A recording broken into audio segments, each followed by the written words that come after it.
A história da dor de cabeça é tão antiga que coincide com a existência do homem na Terra. Através dos escritos sumérios e dos papiros egípcios, sabe-se que muitos antepassados sofreram desse mal. Na Bíblia, aproximadamente no século IX a.C., já havia descrição de dor de cabeça.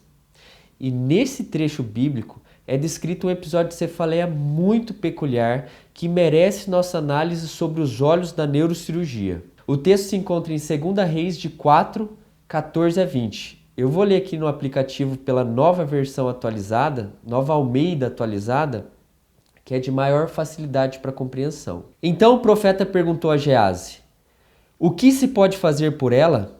Geazi respondeu: ora, ela não tem filhos e o marido dela é velho. Eliseu disse: vá chamá-la. Ele a chamou e ela se pôs à porta. Então o profeta disse à mulher: por esse tempo, daqui a 1 ano, você terá um filho nos braços. Ela disse: ah, não, meu senhor, homem de Deus, não minta para sua serva. A mulher engravidou e no ano seguinte, no tempo determinado, deu à luz a um filho, como Eliseu tinha dito. Preste atenção agora. Versículo 18. O menino cresceu e certo dia foi encontrar-se com seu pai, que estava no campo com os ceifeiros. De repente, ele disse ao seu pai: ai, a minha cabeça, a minha cabeça! Então o pai disse a um de seus servos: leve-o para a mãe.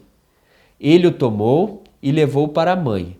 O menino ficou sentado no colo da mãe até meio-dia e então morreu. Quando eu analiso cientificamente o caso clínico apresentado nessa passagem, me deparo com um quadro clássico de dor de cabeça específica de uma doença. E o primeiro ponto a ser destacado para nós definirmos qual é essa doença, essa patologia, é a característica do início da dor de cabeça. De repente. A expressão de repente significa um evento súbito, de modo repentino, inesperado ou imprevisto, de uma hora para outra.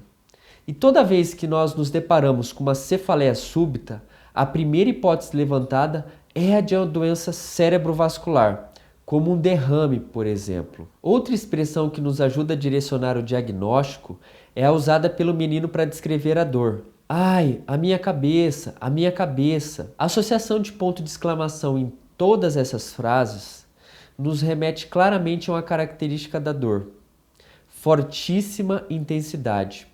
Ao ler essa passagem, é possível imaginar um menino sofrendo com uma dor excruciante, como se a cabeça fosse explodir. Por fim, em seguida, provavelmente já em um estado de inconsciência comatoso, tomado pelo servo do pai, encaminhado aos braços da mãe, o menino pouco tempo depois veio a óbito.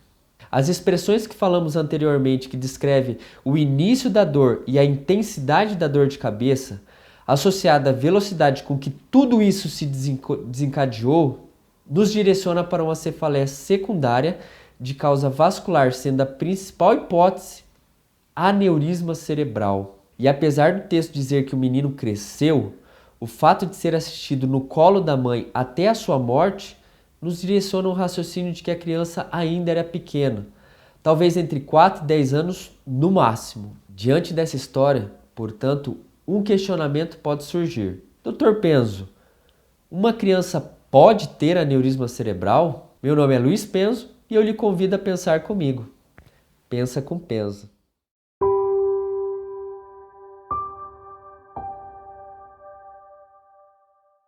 Sim, apesar de incomum, as crianças também podem ser acometidas por aneurisma cerebral. E a partir de agora, eu vou descrever 5 curiosidades sobre aneurisma cerebral nas crianças. Primeira curiosidade: o aneurisma cerebral na população pediátrica, ele representa apenas 1% de todos os casos de aneurisma cerebral.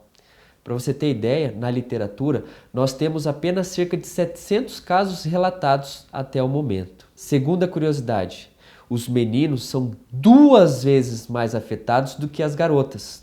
E observe que interessante, esse dado coincide justamente com o relato de caso publicado pela Bíblia.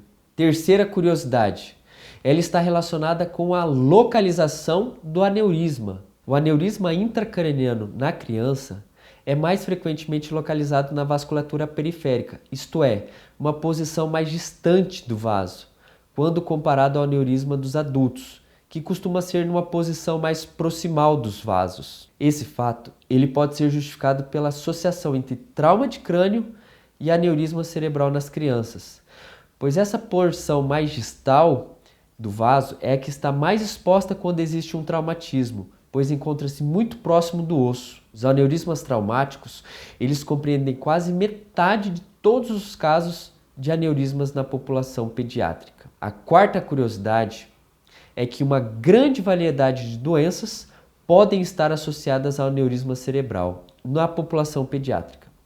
Eu vou destacar alguma delas aqui. Tumores cerebrais. Essa associação acontece pois a manipulação cirúrgica para a retirada do tumor pode ser um fator desencadeante para o surgimento do aneurisma cerebral. Endocardite, que é uma infecção do coração.